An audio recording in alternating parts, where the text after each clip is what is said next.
meeting that we have. This is for the spring 2021 semester.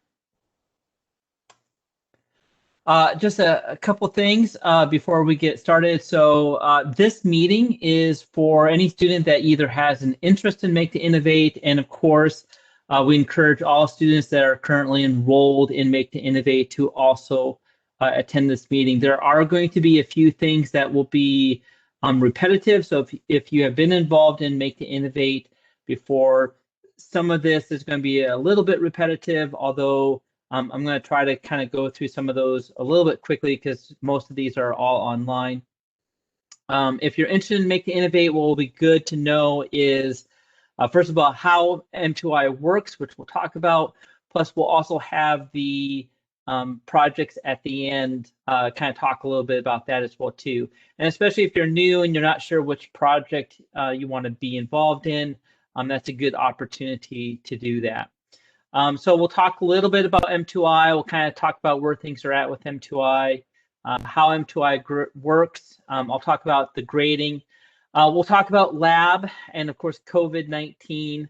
And we'll also have projects. We'll also have kind of a special presentation too. We're introducing a new sort of a learning opportunity for students, a new module with creative thinking, and we'll talk about that as well today. So with that, I have a lot of material to go through, so I'm going to go through some of this stuff relatively quickly because otherwise we'd probably be here for like 2 hours, and I don't think anyone wants that. So a few things I'm going to go over quickly. A lot of this information, by the way, you can find on the Canvas shell, and some of the basic information can be found on the M2i webpage. If at any time you have any questions, we will try to have some time for some question and answers at the end, or please feel free to reach out to either myself or Christine. We'll show our contact information here shortly on that. So what is M2i? A brief overview. Make to Innovate is a project-based learning program that we have here in the Aerospace Engineering Department. And we use this to teach engineering skills through hands-on learning. The main things that we try to accomplish with this is we have engagement with the students through those hands-on projects, engagement through faculty and staff, engagement through also industry leaders. So we continue to work with entities like Boeing and Collins Aerospace and others for that engagement. Our Educate goes through engineering and science skills. So this is where you can go ahead and take some of the things you've learned in the classroom and through other classes and start applying them through this hands-on learning. And the other thing is that we want to see students grow. Oftentimes students will learn new skills. Some of these will be new engineering skills. Some of these will be other what we call soft or professional development skills like teamwork and leadership and communication. We want to augment, so a lot of this is designed to help you sort of augment your learning from the other classes that you have. We want you to learn to design and operate engineering systems. So a lot of this stuff is very at a system level because you're not just focusing on one aspect. You're going from design to build to test to finish for that. And for that reason, that's why we also introduce things such as design optimizations, manufacturing, testing, and verification also within the M2i program. So a little bit about myself. For those of you that don't know who I am, my name is Matthew Nelson. I'm the instructor and director of the Make to Innovate program that's here. I'm an assistant teaching professor within the Aerospace Engineering Department, and I'm also the assistant director with the Iowa Space Grant Consortium as well. I do go to my office every now and again. I am usually there on Tuesdays and Thursdays, 0625, but like so many faculty and staff, I am also working from home, which is actually what I'm doing right now. We actually just set up my new office here in the house. So if you need to meet with me, my office hours are by appointment only. You can reach out to me. I'd be either more than happy to set up a WebEx or a Teams or even a Zoom meeting If you do need to meet with me in person, again, please let me know ahead of time. That can be arranged if needed. Some of the areas of research that I work in, engineering education. I also do quite a bit with virtual reality and augmented reality and immersive technologies. Christine Nelson is our program coordinator for Make to Innovate, no relation. Her office is just right next door to mine at 0627, and there's her email. Christine will have office hours from 10 to 11, or you can also email her as well if you'd like to set up an appointment. Again, Christine is also from time to time working from home, so again, it's usually best to contact her ahead of time. She should be there Monday through Friday from 10 to 11, but keep in mind too that if something changes, which it oftentimes does, again, for both of us, it's better just to kind of email us ahead of time if you can. We do have 6 teaching assistants, TAs, that we have for this class. Some of these are TAs that we've had from previous semesters. So we welcome them back, and we have 2 new TAs that will be joining us this semester as well. So Gage Lochner, who will be working with the Maverick team. Gage also does quite a bit in our lab. He has been instrumental in helping set up a lot of things. Gage oftentimes oversees a lot of things with 3D printers, with the CNC machine. So he's a good resource for that. Chris Dardano is with SciSat and Boeing Experimental. Christopher Joffrey, I probably misspelled that or mispronounced that, sorry. Cardinal Flight and Jarvis. Matthew Hartzler, who is with Boeing Manufacturing and Habit. And then our 2 new ones, Jeremy Redding and Nathan Schreier, have not been formally assigned yet. We should have that by the end of this week. And those teams will know what's going on with that. So. Again, just a few quick things about how M2i works. There are 2 courses that are associated with this. This is the Aero E294 course and the Aero E494 course. 294 is restricted to freshmen and sophomore. It is a 1-credit course. It is designed to be a good way to get some freshmen and sophomores started into the program. And then usually, because this is a repeatable course, we oftentimes see those students then move on to 494, and oftentimes they may even move into maybe like a leadership position as well. Not a requirement, of course, but we see many of our students that do that. 494 is our junior senior category, or you need to be that classification for that. The bulk of our students are signed up for 2 credits. However, if you do take on a leadership role, whether that's a project manager or team lead position, then you will sign up for 3 credits. And the rationale behind that is pretty simple. Those that are in a management kind of role, leadership type of role, you do have extra work. And so we expect extra work because they're not only just working on some stuff with the project, but they are also doing things to help lead that team or project as well. The technical electives, that's only for 494. So if you are interested in doing this for some technical elective credit, you can. Aerospace engineering students can do this for up to 6 credits. ECPE students can do this up to 3 credits. Mechanical engineering students, it's a sort of a case-by-case basis, and it's done through an application. In most cases, it usually gets approved. We've got a pretty good working relationship with the ME department. So if you want to do that, please talk to your academic advisor, and then Christine and I can go through and help with any of the paperwork for that. So if you haven't noticed, we're still in times of the pandemic with COVID-19. So like all classes that we have on campus, classes are either categorized as in-person, hybrid, or being completely online. M2i has elected to take the hybrid route because this gives us a lot of flexibility in what we can do. helps us to kind of work with a wide variety of students. The online component that we have, so all of our team and project meetings will be conducted online. Additional meetings such as this one, performance evaluations, the presentations that we will do at the end of the semester will also be all online. The in-person component that we have with this is that we will have lab times that will be available for students. Students can work together in those labs as they're working on their projects.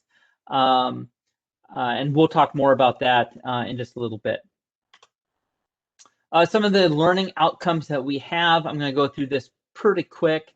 So again, students are expected to apply their current engineering knowledge, learn hands-on skills, learn some additional skills with some professional development, and learn some project management skills as well.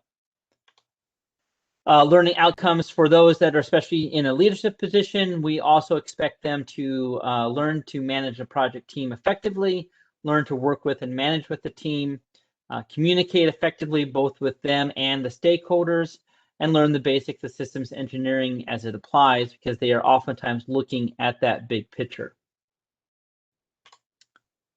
There is no textbook for M2i. We provide pretty much all the materials that we need through Canvas. Canvas, by the way, has several resources and pages. If you have not already looked at the Canvas page for M2i, I do recommend that you do so.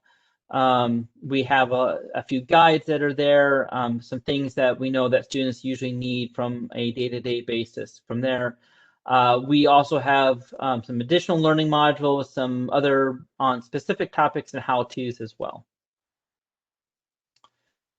Per the ISU policy, starting in the fall of 2020, it was put down that we are going to require a computing device, so students are expected to be coming to campus with that or working on getting access to a computer. I know that there are some other resources for students to take advantage for that.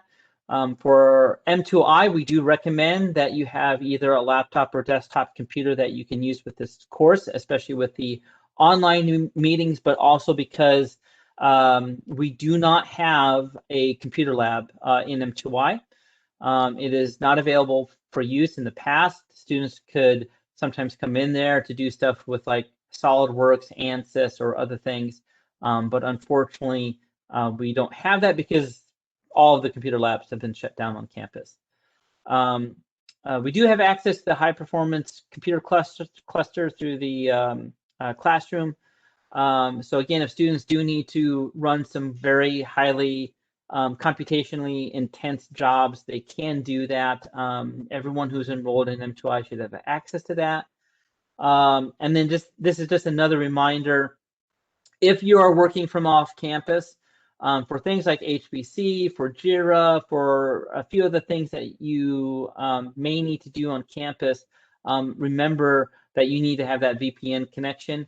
Again, that's a free software that you can download from Iowa State's webpage, and that way you get to VPN onto campus and access those just like you were on campus. So just keep that in mind as well. Student expectations. So we do not have a designated class time. That's why it says arranged on your class schedule. Each project should be reaching out, especially once we have everything with students set up in their respective projects. And you guys will go ahead and determine a time that works best for everyone to meet. We basically tell all the projects and the project managers that they should go ahead and designate a 90-minute block of time. And the reason for that is we are expecting that the entire project is meeting for at least 30 minutes. However, because we will also have like a midterm sort of design review, and for any other times that you may need to get together, it's usually better to have that time set aside on people's schedule than to try to reschedule all the time. So we encourage everyone to have a 90-minute block of time, but for the project-wide meeting, we're expecting that it's at least 30 minutes for that.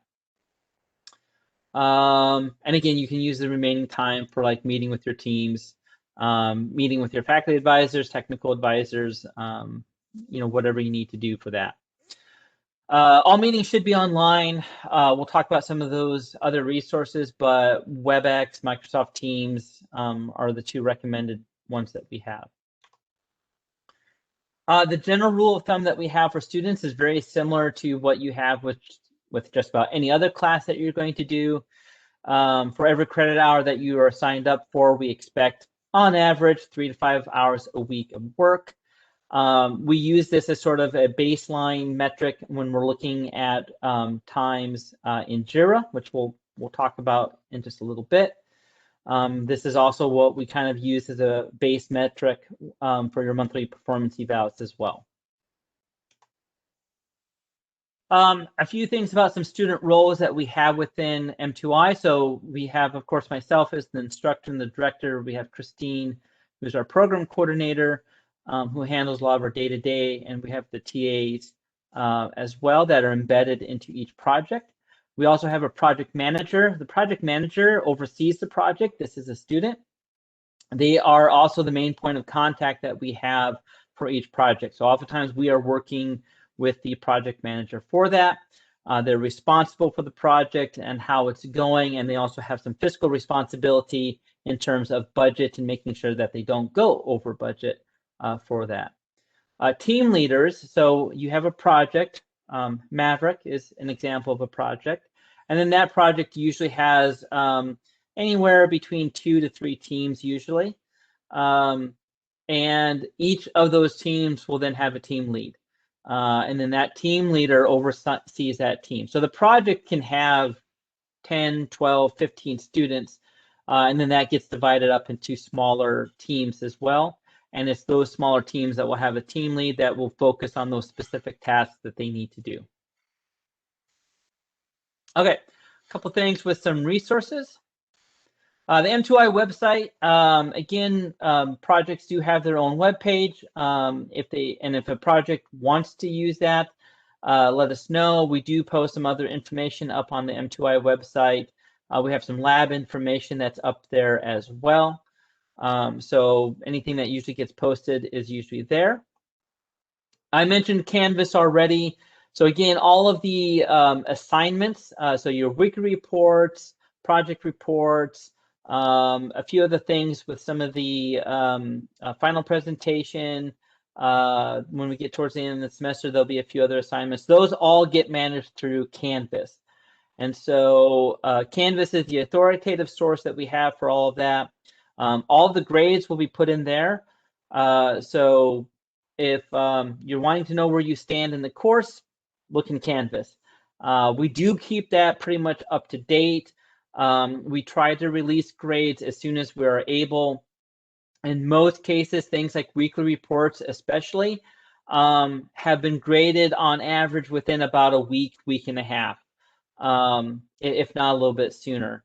And that way too, we want to make sure that students have feedback right away, so that if for some reason you're doing something wrong, we can let you know, and it's not something that is ongoing throughout the semester.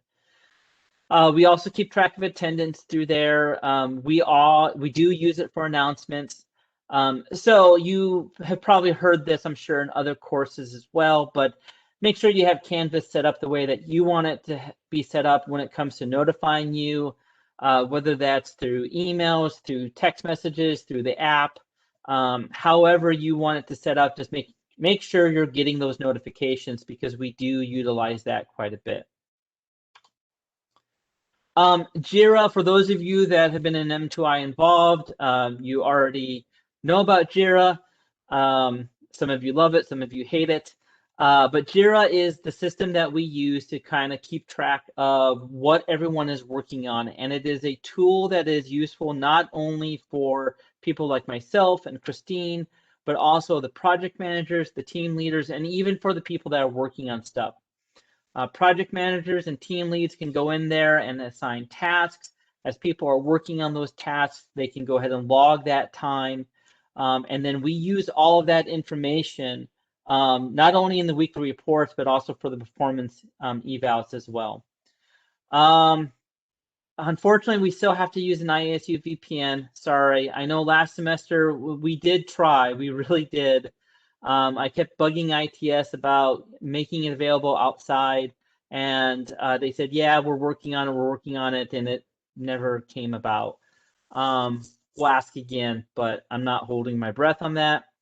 Also through Jira, there's a sort of a companion site called Confluence. If you are interested in using Confluence for things like a wiki or something like that, that's another option that's available to teams as well.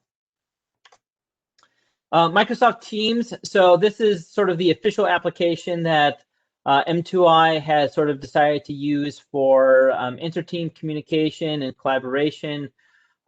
We did make a major change from last semester. Last semester, we created a organization group for M2i, and then we stuck all the various projects underneath there. That didn't work too well. A lot of the features that would normally be available then sort of got cut off because of how permissions were set up. So for spring 2021, every project has its own sort of like organization within teams. And this gives a lot more ownership to the students than, and so like project managers and team leads will be given ownership of that so they can better manage it and use that for the tool that's it's designed to be for that. So we do ask that teams try to use this as much as they can. And also what's nice is that people like the TAs and Christine and myself are also already automatically added to those. So we can also be kept in the loop as well for that. WebEx. WebEx, of course, most of you, I'm sure, are familiar with WebEx by now. WebEx allows for us to have our online meetings like this meeting right here, which is a WebEx event. Students can have access to WebEx as well too. They can use it to set up meetings as well. My main thing, so Teams and WebEx are kind of two both, you know, fully sanctioned by the university. They're freely available to all students. All students, all faculty and staff have access to WebEx and Microsoft Teams too, by the way. To some degree, I don't care what you guys decide to use. Just make sure it works best for everybody. So all the students, the faculty advisors, the TA, the industry advisors, just make sure it all works out well for them as well. SciBox. I want to take a couple minutes to talk about SciBox. So over winter term / break, there was a few things that some of you may or may not have been aware of that's been going on with SciBox. ISU announced that there may be a data cap. Actually, they announced that there would be a data cap on SciBox accounts. I think it was relatively low. I think they said they were going to try to get everyone to 25 gigabytes. And then a few weeks back, they kind of backpedaled on that. And they said, well, we're going to hold off on that for right now. The reason why I bring this up is that we do have a couple projects that are using an excessive amount of data on SciBox. So if you're not using a lot of data in SciBox, you're fine. Don't have to worry about anything. You can continue to use SciBox if you wish. It was also made clear to faculty and staff as well over this whole mess that yes, you can use Microsoft Teams to store files, you can use OneDrive to store files, and you can use Google Drive. And by the way, all of those are fine and they're all approved by ISU to be used. So again, as long as a team or project, I should say, you know, decides this is what we want to do, then that is fine. For those of you that are the power users on SciBox, some of the teams, Christine and I will be reaching out to you probably in the next week or so. We do still want to try to reduce the data storage that we have on those and see if we can either move those to other resources or clean up some of the files. So I'm not going to name names now. Some of you probably know who you are. But it is something that we do kind of need to address, because the word that I'm hearing is that eventually this is going to come up again. And so instead of having to panic and try to, manage things, I'd rather just get things under control right now for that. So for some of those groups, be on the lookout for an email. Grading and policies. So the grade breakdown is similar as what we've had in past semesters. We have sort of the advising committee grade, which is your faculty advisor, your TAs, any of your industrial advisors are all part of that committee. There are things that they will be submitting that make up for your grade, and that's a big chunk of your grade, actually. That's 30% of your grade. Weekly reports is another big chunk of your grade. That's 20%. Attendance is 10%. This is attendance to your meetings. This is attendance to any other required events that we may have. Monthly performance evaluations are 20%. Cross evals are 10%. And then our final presentation at the end of the semester will be 10%. We have always used a straight grading scale. That grading scale can be found up on Canvas. We do not curve. We've never had to curve. I do not ever foresee us curving this class. It's usually just not warranted for that. The advising committee grade provides grades for your midterm review. This will be an informal review. Should take place during your 90-minute block. We'll be sending some more information out to you guys in the next week or so to give you details and any templates that you can use for that. The idea behind this, though, is that, again, we're doing feedback. So it's a great way to make sure that the faculty advisor and everyone else knows how things are going for that semester, if something needs to be altered, and then go from there. It is important, though, besides those, your faculty advisor should be coming to your weekly meetings. You should be keeping them up to speed on things. Same thing with your technical advisors and with your TAs as well. Try to keep everyone in the loop because, again, they do have a say in your grade. Weekly reports. These are generated from JIRA. Again, if you've been in M2i in the past, you should hopefully know the routine by now. We do have an excellent write-up. It's in the assignment. There's a few other resources on Canvas on how to do this and how to do some things in JIRA.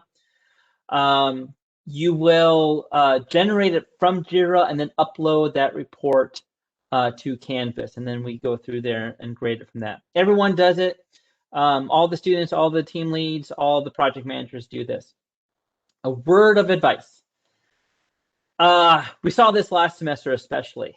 Do not wait until the last minute to add things to JIRA.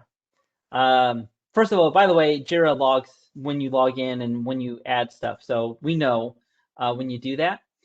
But it's actually creating more work for yourself. The best way to do this is as you're working on something. If you're working on something on a Tuesday and say, hey, I'm just going to work on this for like 30 minutes or an hour, work on this SolidWorks drawing, then log your things at that time. Just simply log into JIRA, log your time, put in your comments. If you have something to upload or share, do that. And then when you get to Friday, all you need to do is generate your report and submit. That's all you need to do. What we saw with some students, not everyone, by the way, a lot of people kind of did it the way that we wanted them to do it, but there was a good chunk of students that we could tell they were logging in sometimes 5 o'clock, 6 o'clock, 7 o'clock, 10 o'clock, 11 o'clock at night, mashed, putting in all the stuff that they did, and then generating the report and then going out there. And the biggest problem with that is that you're also then having to remember, okay, what did I do on Tuesday? So again, the best way to do this is just do it as you're working on it. And that way, all you have to do on Friday is generate a report and submit, and you're done. Should be painless, relatively. Attendance, again, per the policy, recorded at the project meeting, recorded at required events.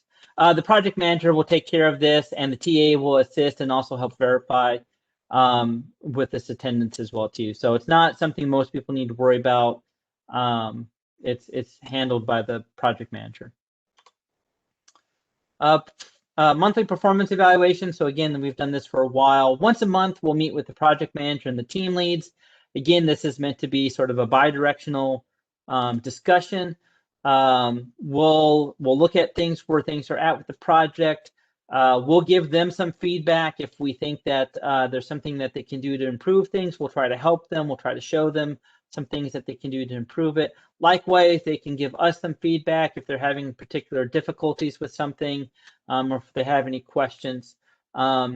Generally, these are not meant to be like this big intimidating type of meeting of, you're doing everything wrong type of things. These are designed to be, hey, let's figure out how's the team doing? How's the health of everybody doing?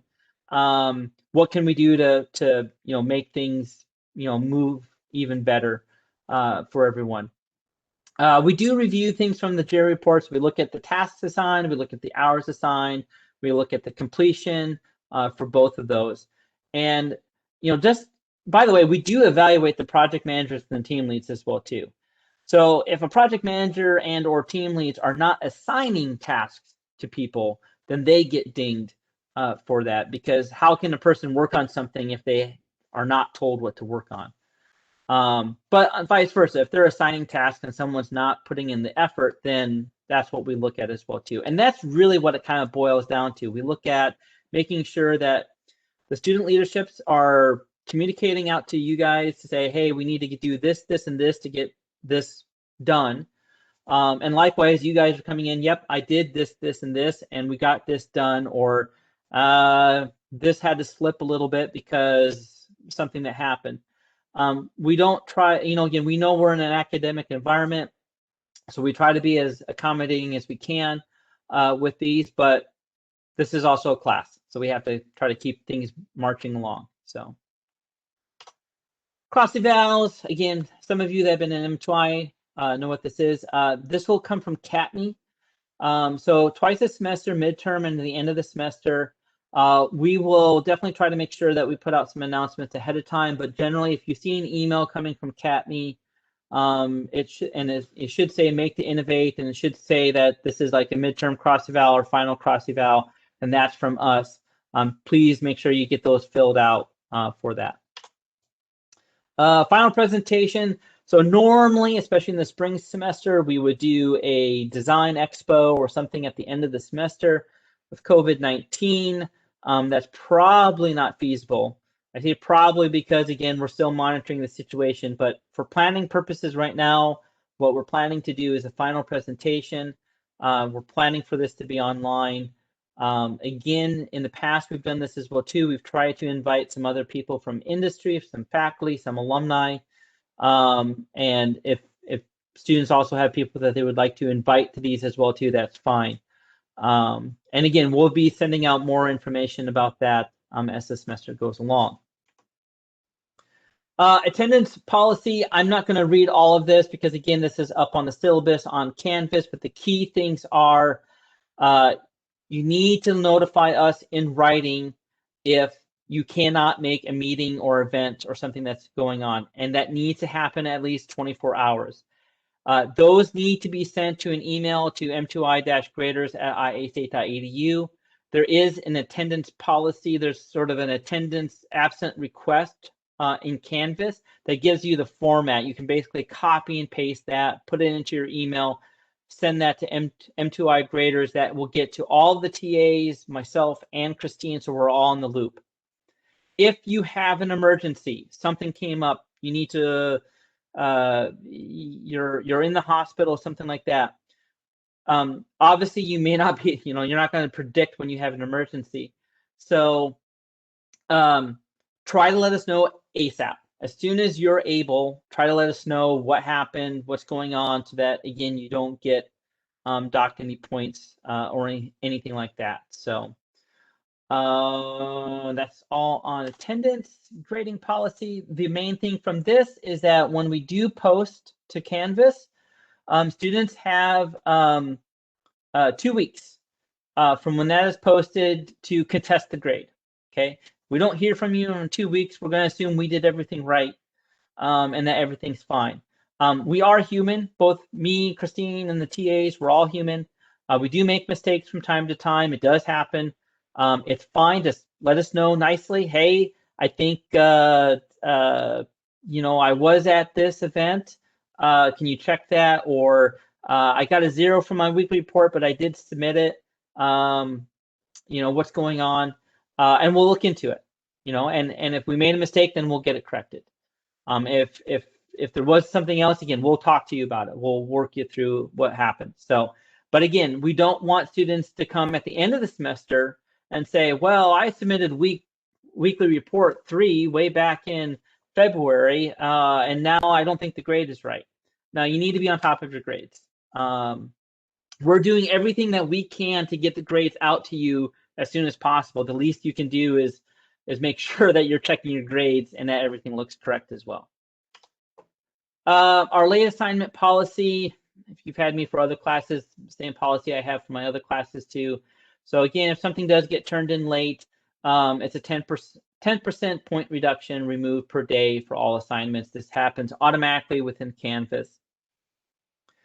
If something, again, comes up, you can't submit because of an emergency that came up, let me and Christine know ASAP as soon as you can.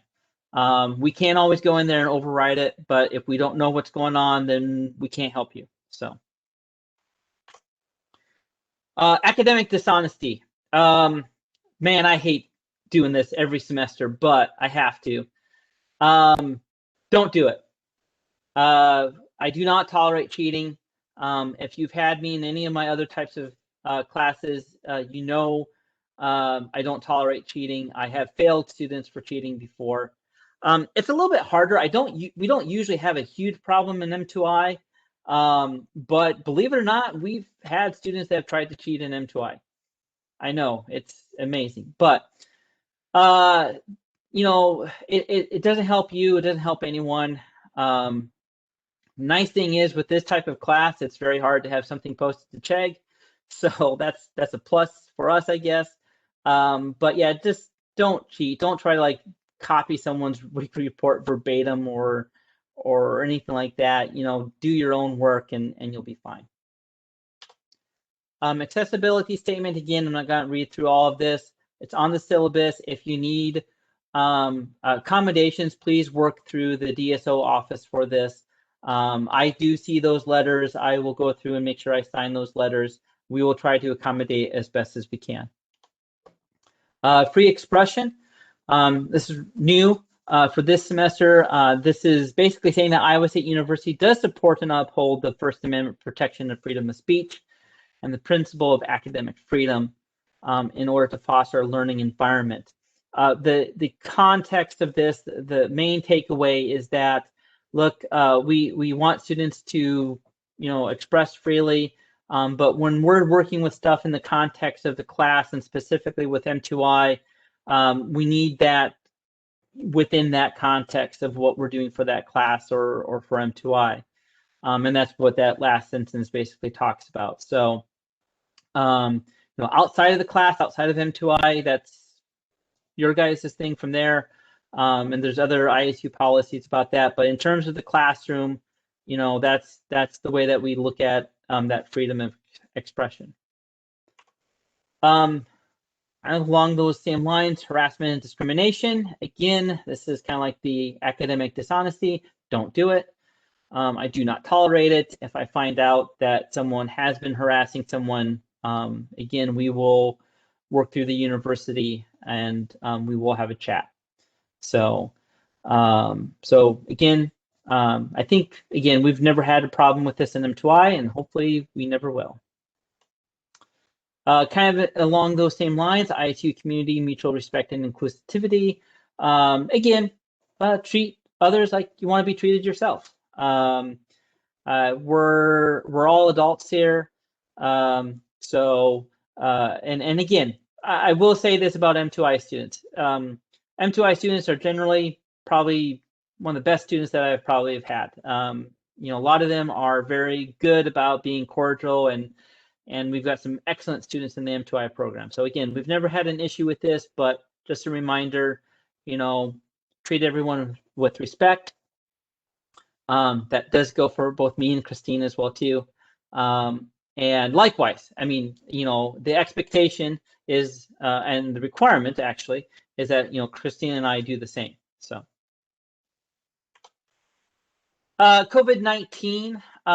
So again, this is all up on the Canvas, and this really hasn't changed from previous semesters.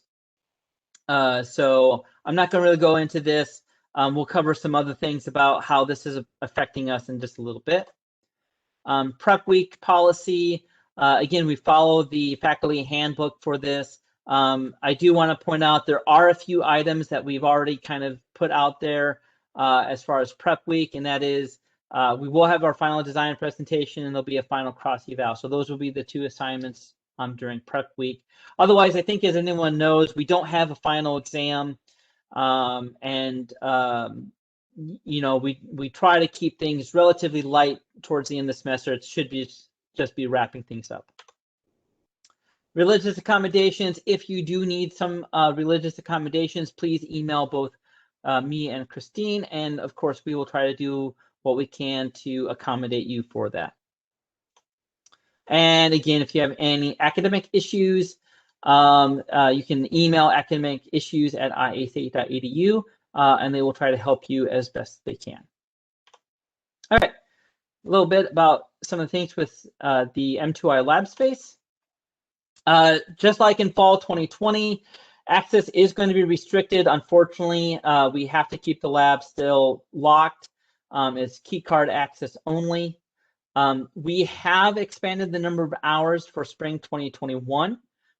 We now have times that are going into the evenings. We do have times for Saturdays back as well. So we are trying to get even more available times out there because we understand and recognize that many groups are going to be doing their, sorry, I lost my train of thought there for a second.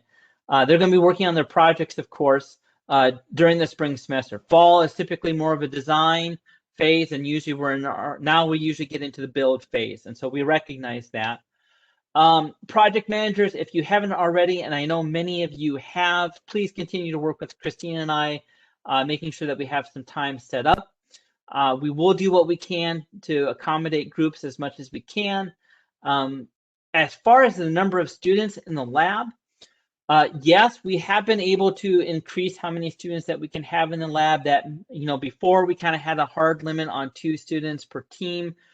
We do have a little bit more flexibility with that. So we might be able to allow 3, possibly 4, but it's going to be very dependent upon who all is also in that lab at that time, because we do have a hard limit on the maximum number of people that we can have in the lab space still. So again, those COVID-19 restrictions that we've had from the last semester was there, is still there. What we were able to do is that we were actually under our total cap that we could have for last spring. Now we're up to our full capacity, full capacity that we can do under COVID-19 rules. So we've got a little bit more wiggle room in that, but again, just continue to work with that. This is still changing, guys and gals. We're going to continue to monitor this. We're going to continue to work with the ISU administration and our department in the College of Engineering. Of course, if anything changes, we'll let you guys know as soon as possible. I'm sure, like a lot of you guys, I'm also optimistic that with vaccine rollouts and stuff like that, that hopefully things will only get better from here. And if we're able to do something more, we'll definitely let you know. This is just a schedule that we have so far. If you don't see your team on there, then that probably means that the project manager hasn't talked to us yet. Again, reach out to us. We'll see what we can do. But this is currently what we have for the work schedule. If you are in the lab, and if you're working on there, just a couple things. And again, I know we have still a lot of things to cover, so trying to get through this as quickly as I can. Masks are required at all times, just like the ISU policy is for any time you're in the building. PPE for the task at hand must be used. So PPE still has to be, is still enforced.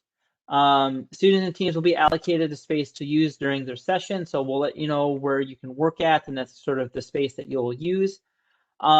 Students must clean and sanitize their table. So when you're getting ready to leave, we'll provide all the materials for that. We have disinfectants and everything that you can use to spray on there, but that is an expectation. So make sure you allow for a few minutes for that. And just like last fall, students will be expected, or it's required, you have to check in and check out. And that is for any contact tracing that we might have to do, so that we can relay that to ISU officials. We have TAs and undergrad text as well too. 3D printing, CNC work, assembly work, mail work. By assembly work, I mean, if you want to have a TA or a lab monitor and you've got instructions, hey, can you help us to, put some stuff together? They can do that. That may be advantageous to you because, again, they have a little bit more open access to the lab than what you guys do. Some of the things like the 3D printing, the CNC work, the mill work, that can only be done by a trained tech or trained TA anyways. So you'll need to work with us and submit a job so that we can get that done for that. Keep in mind, in the spring semester, that typically goes up. We usually see a lot more activity on the 3D printers, the CNC. We should have the mill up and running. So any of that stuff, just work with us, and the earlier you do it, the better. So, okay, I'm going to take a break now. The next thing that I want to talk about is, or I'm not going to talk about, I'm going to let some other people talk about it, is we have a new learning opportunity for M2i students with creative thinking. Christine, do we have them ready to go to talk about the slides? Yes, we are ready. You're ready? Okay. Tejas, I'm going to go ahead and let you then. Are you going to go ahead and talk? Yeah, me and Jeva can, yes. Okay, cool. Just let me know when you want me to advance the slides, and I'll go ahead and mute myself here. I'm going to try to anyways. And then I'll let you guys kind of take it away for your slides. Okay. Should I go, Jeva? Yeah, Tejas, can you go over the slides? Yeah, absolutely. Hello, everyone. We are excited to be a part of M2i this semester. Initially, we were planning to do it in fall, but then the pandemic happened, but we are excited to get started in spring. Thank you to Christine and Matthew. We are a team that we are bringing creative thinking in engineering education. My name is Tejas Thadfai. I'm an assistant professor in the Department of Industrial Design. So I teach students product design. And so I might be an interesting resource if you ever want to talk to me just about the design aspects. And my colleague, Jeva Lee, she's an assistant professor whom you can see on the screen in interior design, and her specialty is in creativity and creative thinking. And she does a lot of workshops and teaches classes on creativity and creative thinking. So what we are proposing this semester as one of your learning objectives for this semester is to bring creative thinking into engineering education. You know that creative thinking is one of the four key identified aspects for 21st century education, along with communication, collaboration, and critical thinking. So we hope to bring creative thinking to M2i. Next slide, please. So next, yeah, perfect. So the way we have planned this semester is we'll meet you through 5 modules, and we're going to discuss 5 different aspects of creativity through the modules. We'll start the session or the semester by discussing creativity and what are the key myths about creativity. Then we'll move into what is creative confidence and why we should all know about our creative confidence and how we can increase your creative confidence. Then we'll do module 3 and module 4, which focus on creative problem solving methods and methods to narrow down ideas and methods to get to an innovative solution.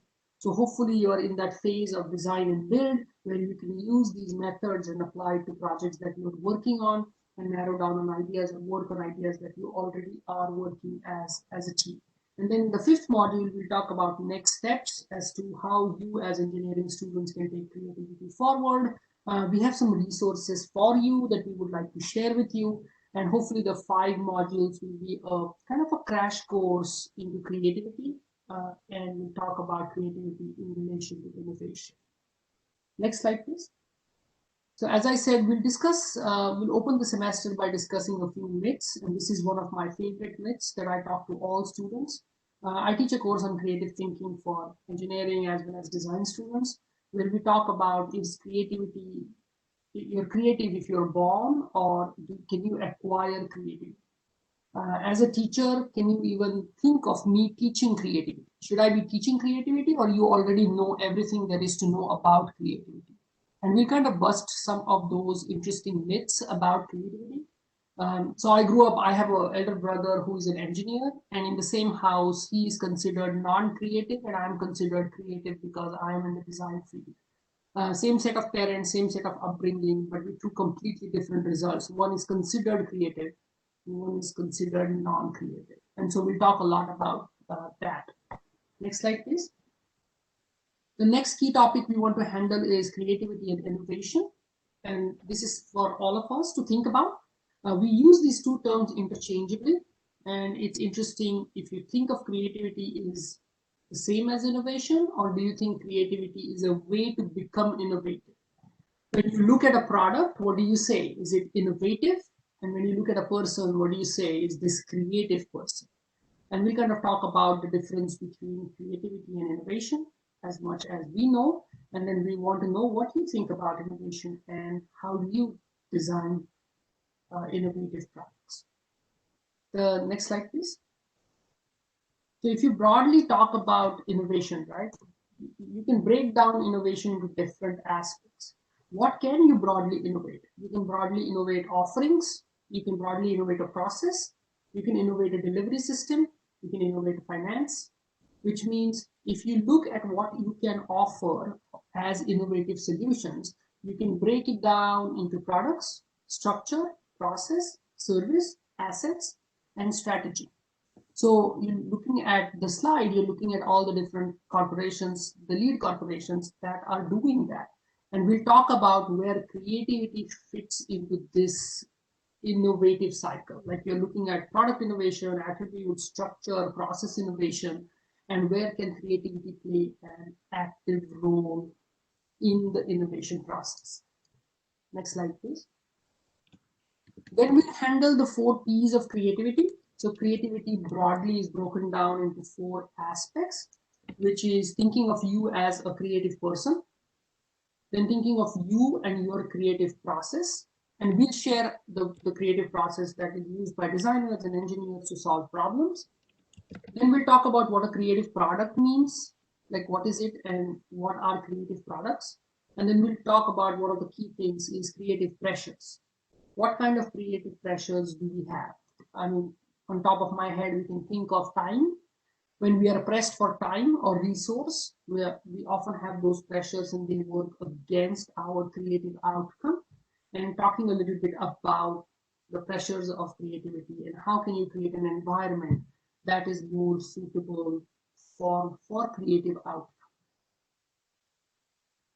Next slide, please. In these modules, we hope that we are balancing between conversations about creativity and innovation, but at the same time providing you hands-on too.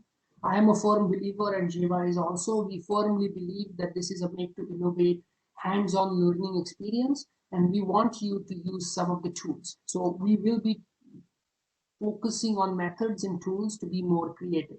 We've broken them down into 3 parts. One is how to creatively frame a problem, how to creatively brainstorm a problem, and then how do you narrow down and evaluate ideas.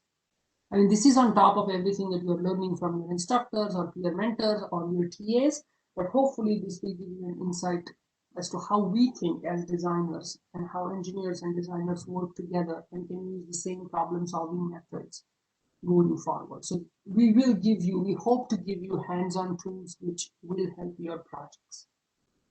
Next slide, please. And the last thing that we are going to do is, it will be exciting to kind of talk about measurement of creativity. Like when we talk about students, when I talk about myself as faculty, we know everything there is to know about ourselves. Like I know what I like, I know what I wear, I know what kind of music I listen to. But the interesting thing is I have no measurement of my own creative self. And so what we are encouraging you through this interesting semester is you'll go through a Torrance test of creativity.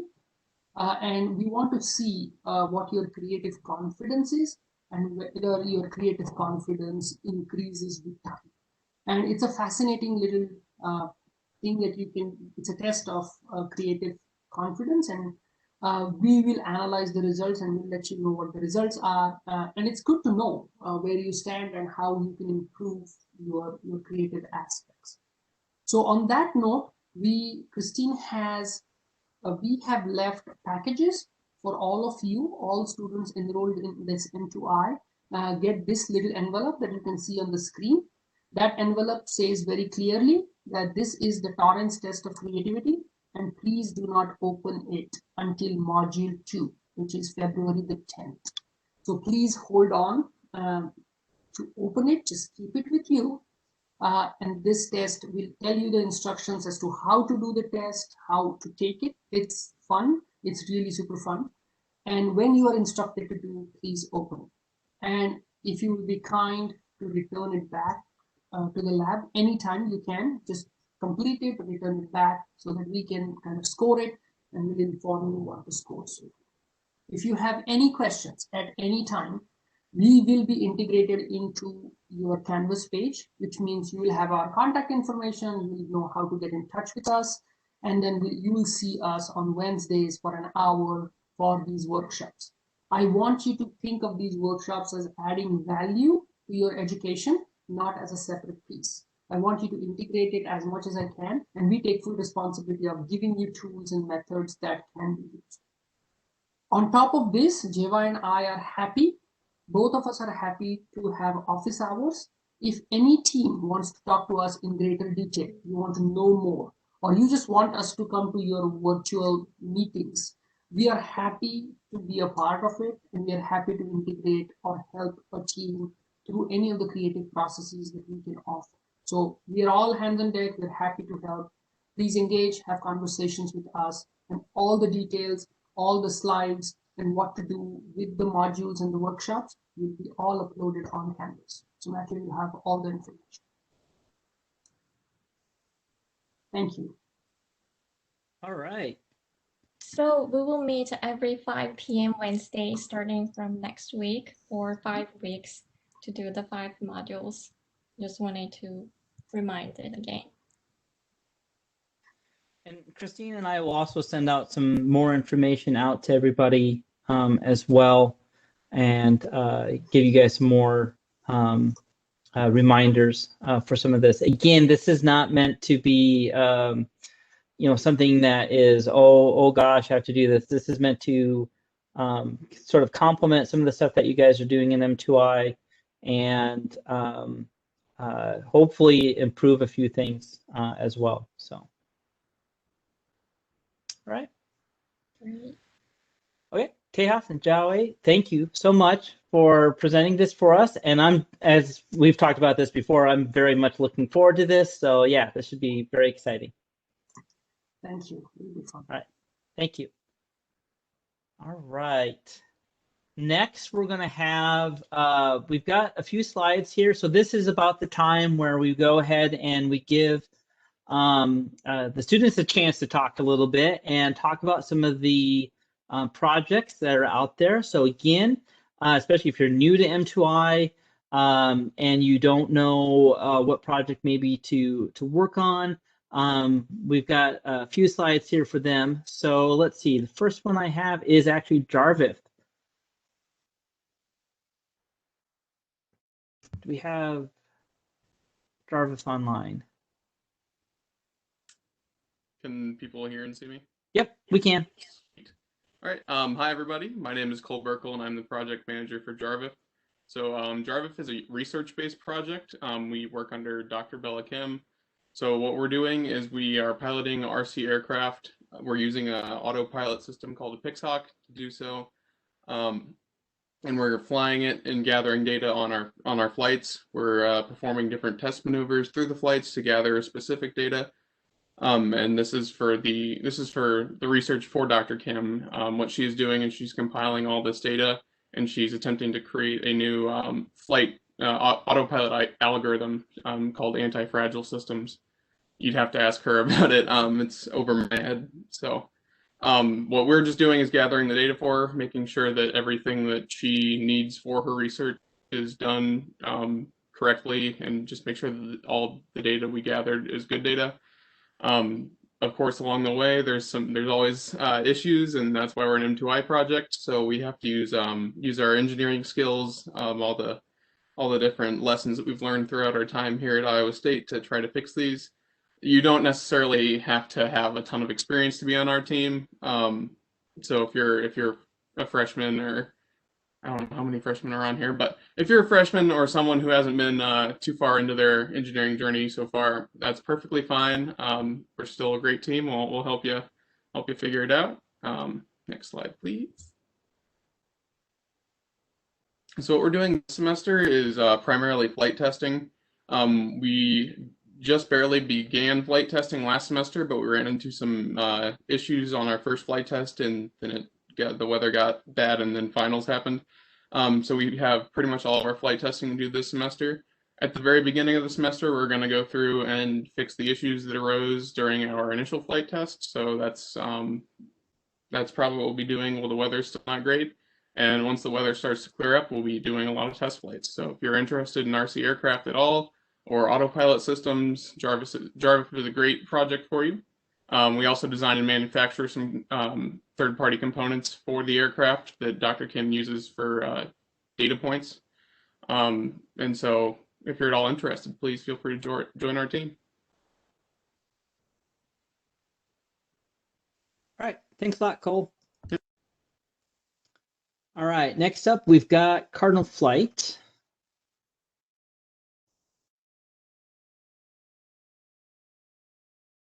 And we have Cardinal Flight here.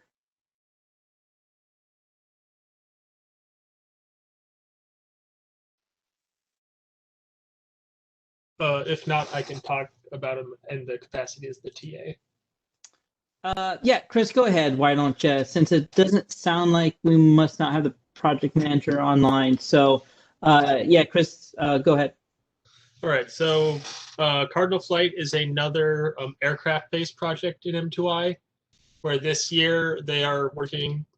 Last semester they went through the design phase to come up with a new blended wing aircraft design, and now this semester is going to be fabrication, construction, and then flying the aircraft. So they've been given a set of constraints, and now have worked through a lot of the design process. So if you're looking for like very hands-on work, as we put this aircraft together and get to flying it, that's kind of where the team is going to be at.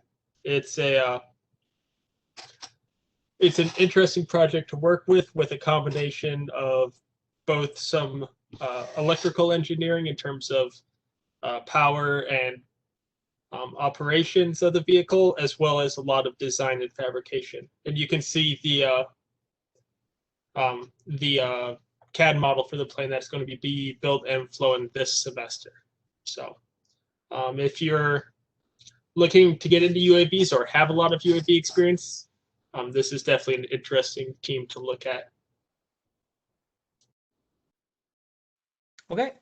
Thanks, Chris, for doing that. And again, yeah, anyone that's interested in Cardinal Flight, again, keep them in mind for that. All right, next up we have Boeing Experimental.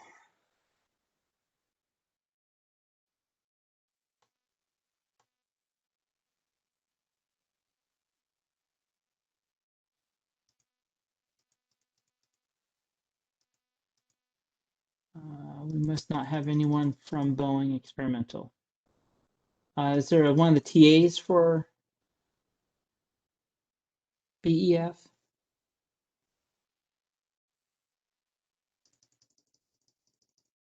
Well, if not, I'll talk a little bit about Boeing Experimental. So Boeing Experimental is one of our Boeing teams. It's associated, they work with some of our engineers and colleagues over at Boeing. They're looking at more of a large-scale test bed that kind of allows us to rapidly test some new technologies and ideas and more of a modular design. They are working on more of their build. So complete structure, they did a lot of research into some things with the structure and also propulsion as well. We had, I know, a lot of discussions about how we can implement that. And their goal for this semester is to complete their first flight. And they're also using a parametric design program for that as well too. So Boeing Experimental used to be kind of a different name, and we kind of moved it to this Boeing Experimental because this team of students generally works on more of that fringe or kind of leading edge type of thing as well too. And then Christine just said, so Matt, are you there? Yeah. Okay, do you want to Sorry, talk anything more? That's fine. So this semester we'll be focusing almost completely on the build, and then we'll be moving on to some new investigations. So it should be a really, really exciting semester for Boeing Experimental Flight, but I think you summed it up really perfectly. Okay, great. Yep. And Matt is the project manager, and I know last semester they were working very hard on a lot of things. So yeah, really looking forward to a lot of stuff that you guys will be doing. So okay. Eagle Eye.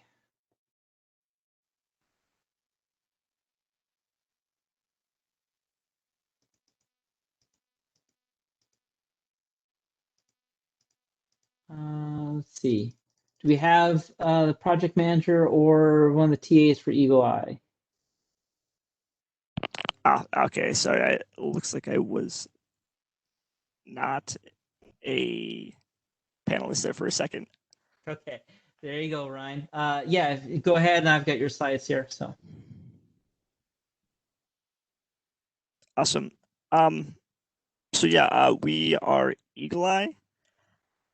As you see, we're focused on making a proof of concept vehicle that will eventually, hopefully one day, explore the air on Mars instead of being a land vehicle. So we're focused on a lot of things, like we do a lot of high altitude testing in conditions that would be fairly similar to what the conditions on Mars would resemble. And currently this semester, we are working on revamping our design. On the top picture, you can see that was our previous two semesters ago, I think that was our design. But since then, we've moved on to design below that, as you can see here. And we are doing some pretty cool stuff with that. We're adding a system that's a modular system to it. Therefore, to preserve the longevity of the program, so that in the future we don't have to rebuild our gondola every time we want to add something new. And we do a lot of CAD stuff, that kind of stuff. We are definitely looking for people right now. We are quite bare at the moment, and we're looking for pretty much anybody right now, especially those who have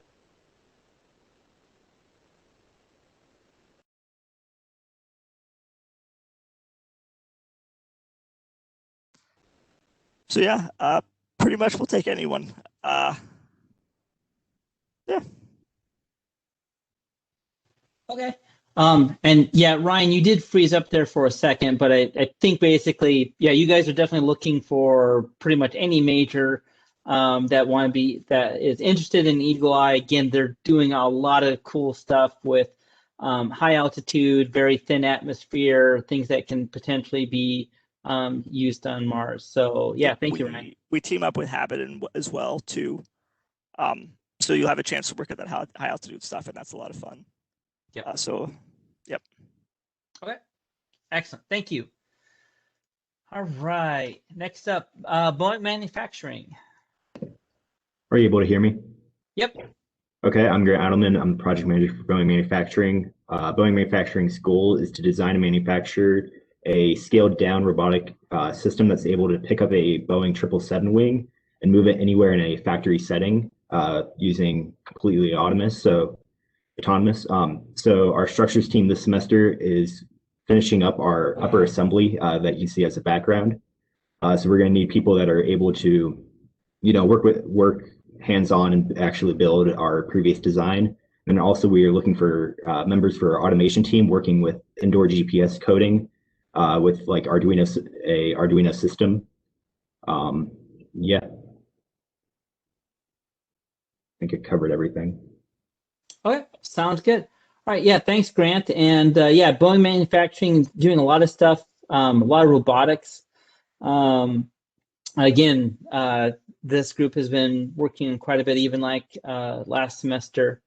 I remember helping you guys out with a few things in the lab as well too. So yep, they're definitely looking for a lot of programmers for that. So all right, Maverick. We have Austin. Hello. Can you hear me? Yep. All right. My name is Austin Schmitz, and I am the project manager for Maverick.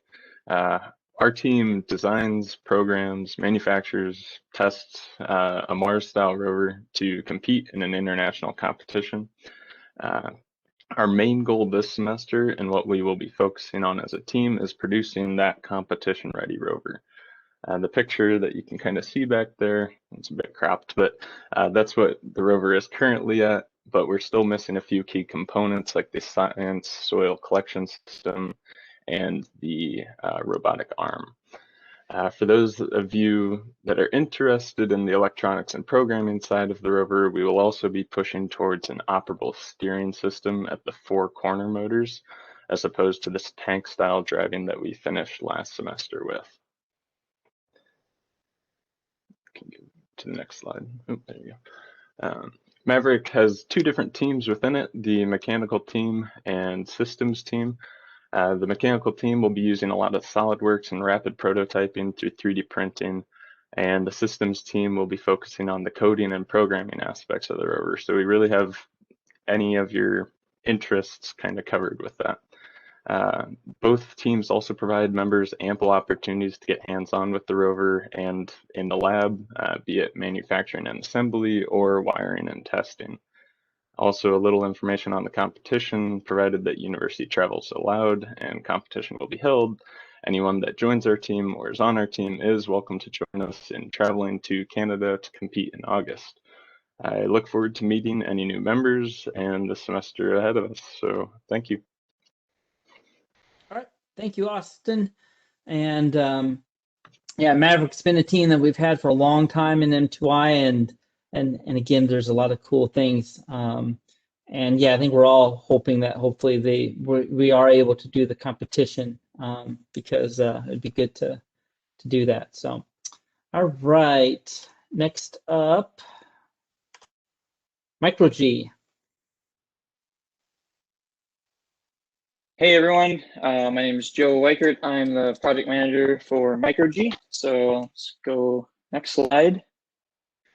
So what is it? Well, Micro G stands for Neutral Buoyancy Experimental Design Team. I didn't come up with the acronym, but basically it's a NASA challenge initiative. So every year NASA releases a set of 4 challenges, and we pick one of the 4. And in the fall, we design our prototype and then submit a proposal. And all the teams who submit proposals get their proposal graded with the intent to get selected for testing at the Johnson Space Center Neutral Buoyancy Lab in Texas. And so we submitted our proposal last semester and we got in. So we will be participating in the testing week at Johnson Space Center. And the challenge we went with was the sample bag containment device. So basically, as astronauts are walking on the surface of the moon and they are performing sample collection missions, they need some place to store their sample bags and dispense them one at a time. So that was the product that we designed. Next slide. So like there's kind of an example of what we did. So going into next semester, it's going to be build semester. Our design is we're just kind of finalizing everything now. We've gotten some feedback from a proposal we submitted. There's pretty frequent meetings with both our faculty advisor, Tomas. He's a professor here in the ROE department, if you guys know him. And also with an assigned NASA mentor, and we do a lot of kind of feedback sessions with NASA personnel as well. So there's a lot of cool people you get to meet if you're part of this team. We're just working on our final design decisions going into manufacturing this semester. A lot of product testing that's going to be happening. There's going to be an outreach opportunity. If you like working with kids, we're going to be doing some outreach. And I guess the bottom line is if you're interested in kind of space exploration and all the nitty gritty details that go into it, or you're just interested in the Artemis program, then you should consider joining Micro-G. All right. Thanks a lot, Joe. And Joe, do they know they're doing virtual for the meetup and everything, right? Yeah. Usually we would be traveling down there, but this year there's going to be a virtual testing week. I'm not entirely sure what that's going to entail, but I think it'll be good no matter what. Yep. And like Joe said, this is a NASA sponsored project, so it's a great project to be involved in as well. So, okay, thanks. All right, now, do I have next? Oh, SciSat. Let's see. Kelly, are you on? Hey, everyone. Can you hear me? Yep, we can hear you. All right, perfect. So I'm Kelly Thompson. I'm the project manager for SciSat. You can see a picture of me over there on the left side with Matt in the clean room. So what SciSat is a 3U CubeSat, and it's going to be Iowa State's first student-made satellite to launch into orbit, if all things go according to plan. So this semester is going to be our final build semester for SciSat 1, which has been in the works for many years, so this has been a long time coming. So if all goes according to plan, we will be handing off our satellite to NASA at the end of the semester in May. And then it will be launching on a SpaceX rocket up to the International Space Station in July of this year. So if this sort of thing does interest you, and all things go according to plan, of course, then you can see something that you worked on get into space within the year. So I think that's a really cool caveat to this project that, you don't really have a lot of opportunities like this, especially in undergrad. So it's a very unique chance for you to work on something that is actually going into space. And you can really learn a lot about how a satellite is created, designed, how many different lanes of communication you have to keep up with between different people, checking regulations and all that. So there's a lot to learn, of course. So if you do decide that you want to join this project, there will be a steep learning curve, especially at the beginning of the semester.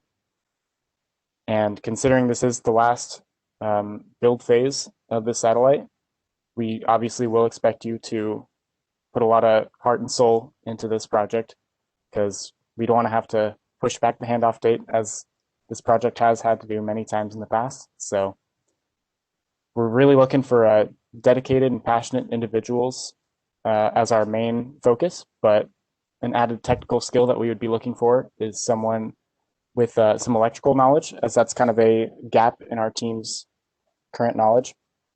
Anyone that's worked with, even just basic electronic skills would be a great help to us. So yeah, if this sort of thing interests you, we'd love to have you join. All right, thanks, Kelly. And yeah, just gonna kind of echo what Kelly said. Again, this team is there's still a lot that needs to be done, and so they're doing this final big push, and so anyone that kind of wants to get trial by fire and get involved, then this would be a great project. And again, we'll of course, once we get this done, hopefully next year, then we'll start planning on the next one. So. But we got to get this one done first, and that's where all of our energy is going into. And so if you want to kind of see a satellite kind of get wrapped up and get some experience, and maybe even in a clean room, it's a lot of fun. So, all right. Okay, and Ralph. I know I saw Hayden. All right, hi guys. I'm Hayden Hill. I'm the project manager for RAF. So RAF, as you can read, it's a service project in M2i. So, but we're not quite at the service part yet. So we're in the build phase. We started last fall. So that was 2019. That's a while ago. And we've designed the rocket, and we're in the last stage of building. And then at the end of the semester, we're hoping to test. So our rocket's about 10 feet tall, and it's got a 20-pound payload capacity, and it can be like 20 inches long. So it's quite a big payload that we're able to carry on it. And we are trying to launch in Indianola, which is just like an hour south. And so this semester, we've got a couple of large fiberglass layups to do. We have to do a lot of different tests and checks on all the different systems, and then we're going to try to launch the rocket. Its apogee is about 1 mile at the moment. Could be higher, could be lower. That's kind of the point of the test. So, yeah. Next slide. All right. So here's just some images of the rocket. On the far right, we have at one point the rocket before it had fins on it, but now it's got the fins on it. And we just need to put those side pods that you see in that upper left image. Once those are on, we fiberglass it, and it's basically just figuring out the electronics and the recovery system, and we're ready to launch. So the payload that we also be carrying is a sample payload. It's almost done right now, and I just need to finalize it and test it, of course. And yeah, and then the detail in that second little jot there is that the motor is an L2200G.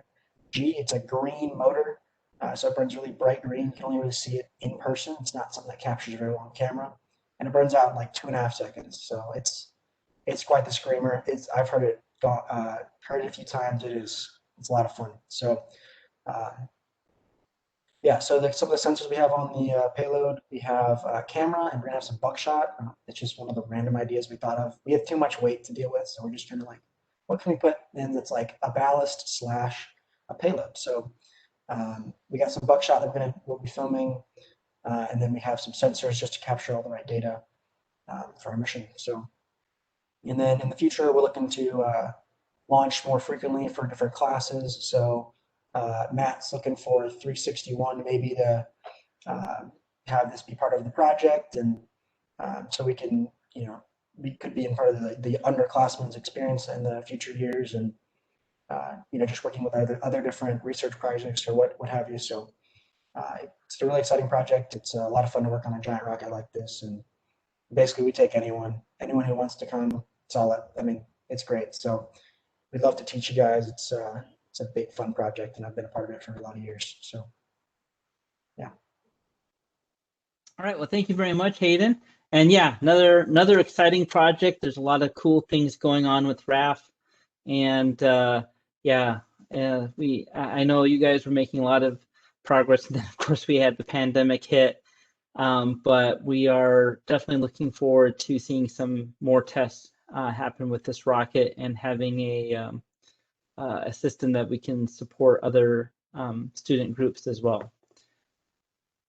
Okay, so before I leave this and go to that last part, there are two projects that I didn't have slides for, so I'm just going to very briefly kind of talk about them. The first one is Big Ideas. Big Ideas is another NASA project, and we will actually find out this Friday if we received our grant for that. And so I'll definitely be looking for students for that, especially with the grant, because we'll actually have some funding set aside for that.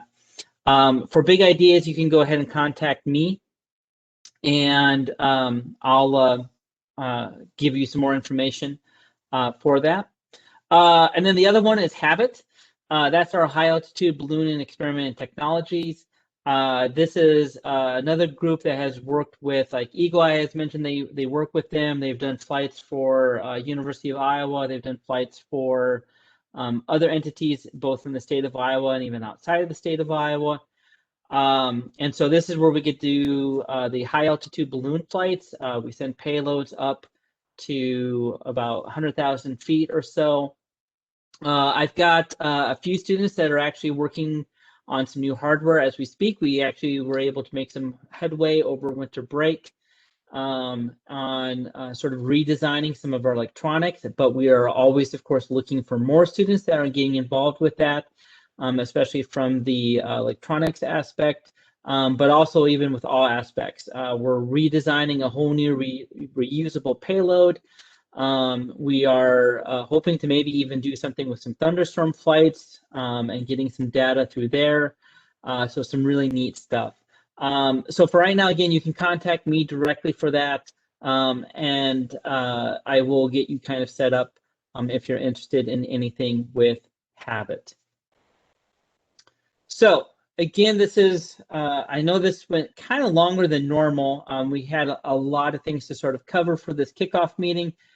Sorry, I usually try to keep these within about an hour. I know we went in about an hour and a half.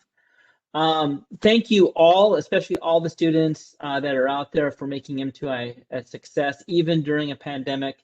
I'm looking forward to hopefully seeing a lot more people around. Again, hopefully things kind of get better from here. You know, M2i is a wonderful program, and definitely looking forward to kind of getting more back into the routine with things. I guess, Christine, do we have any questions? There was one question about a student not being able to gain access to JIRA.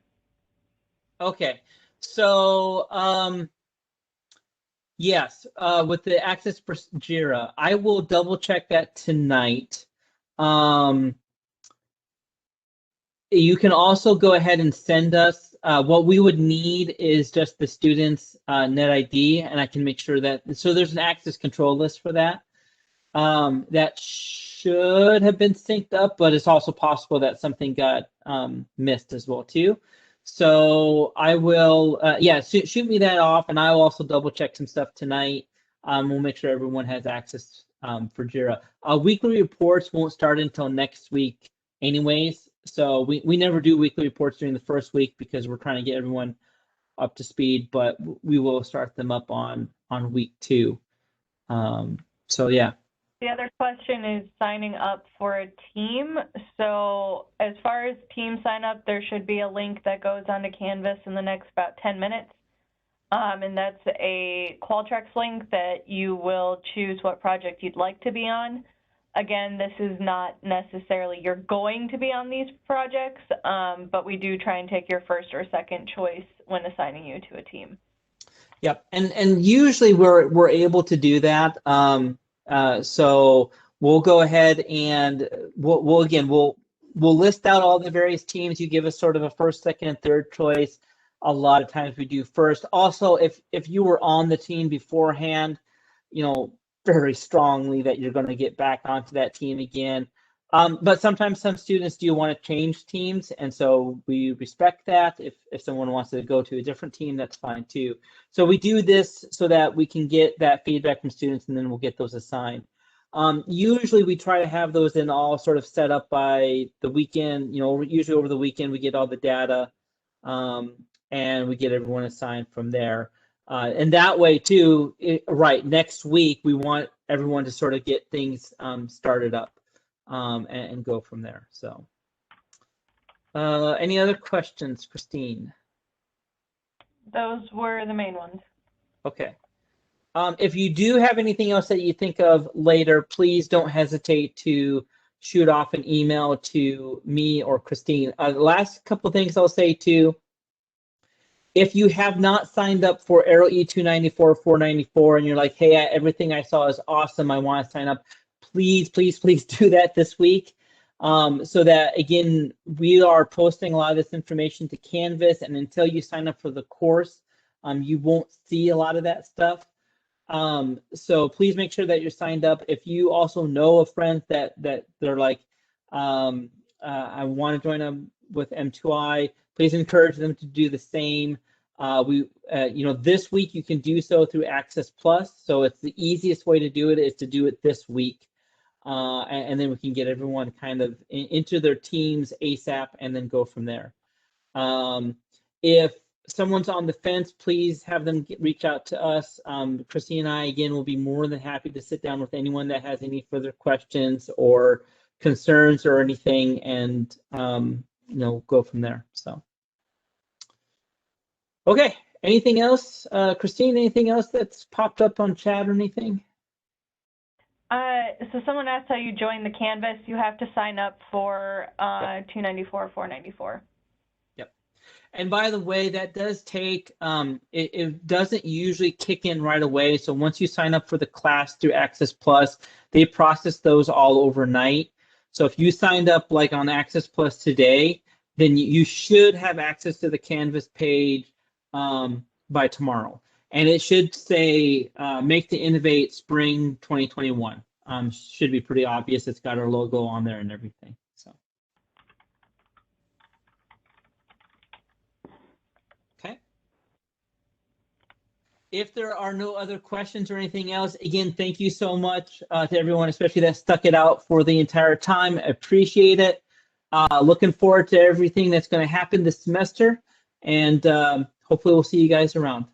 All right. Thank you.